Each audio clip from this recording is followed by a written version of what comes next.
পাবদা মাছ দিয়ে দারুণ স্বাদের একটা রেসিপি বানিয়ে দেখাবো, যেটার স্বাদ একেবারে আলাদা। একদম অন্য রকম একটা স্বাদের রেসিপি, তোমরাও বাড়িতে বানাতে পারো। পাবদা মাছটা যখনই আমি ম্যারিনেট করেছি তখন আমি তোমাদেরকে দেখাতে পারিনি। প্রথমে একটা পাত্রে নুন, হলুদ, কাশ্মীরি লঙ্কা, আদা রসুনের পেস্ট আর বেশ কিছুটা সর্ষের তেল দিয়ে মশলাটাকে ভালো করে মাখিয়ে নিয়ে এবারে পাবদা মাছগুলো দিয়ে মশলার সাথে ভালো করে মিশিয়ে 5 থেকে 10 মিনিটের মতো রেখে দেবে। এবার একটা প্যানে মধ্যে সর্ষের তেল গরম করে পাবদা মাছগুলো একে একে দিয়ে হালকা করে ভেজে নেব। পাবদা মাছ বেশি ভাজবো না, একটা পিঠ ভাজা হলেই মাছগুলোকে উল্টে দেব। এইভাবে করে পুরো মাছটাকে আমি উল্টে দেব।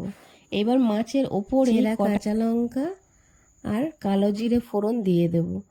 এবার মাছ মিশিয়ে রাখা মশলার মধ্যেই বেশ কিছুটা জল দিয়ে মাছের ওপরেই দিয়ে দেব।